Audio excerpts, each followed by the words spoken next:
Move-In St. Joseph Richfield 2 project.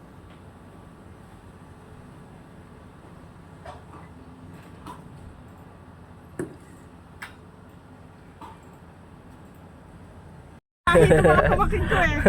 Yung isa Mix pala yan eh. Itong isa yung Marinduqueño. mas, Marinduqueño ani. Oo, Moryon yan, Moryon.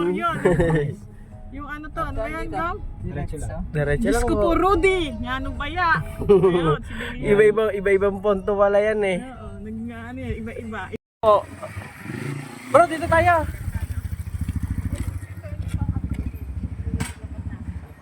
Ayan, so block 5, lot 3.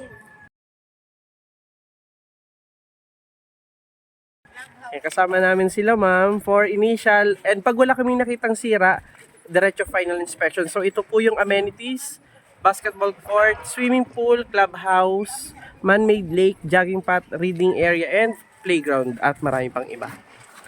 Ayan, so 50 square meters na regular. Initial inspection, i-check po namin kung may sira or wala. So hopefully wala, para diretso turnover po ng unit. So 50 square meters, lahat po ay may garage. Pasok! So dito po sa labas, goods, walang problema.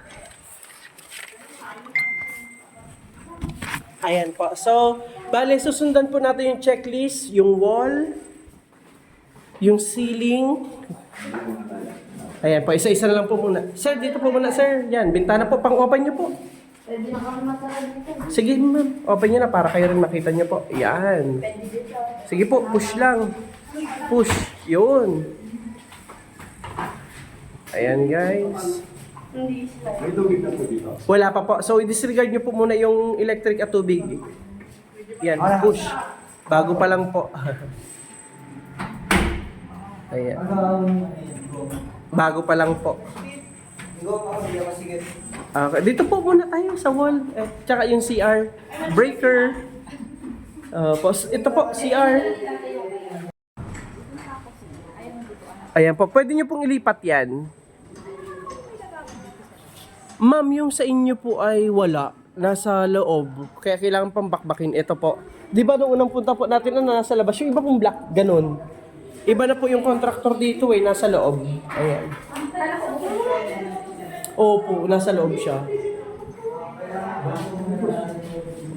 Ayan, pakita lang natin.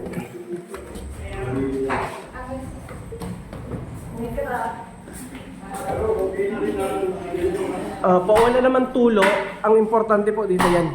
Wala tayong nakitang mark ng tulo. Ayan, na-chat dito.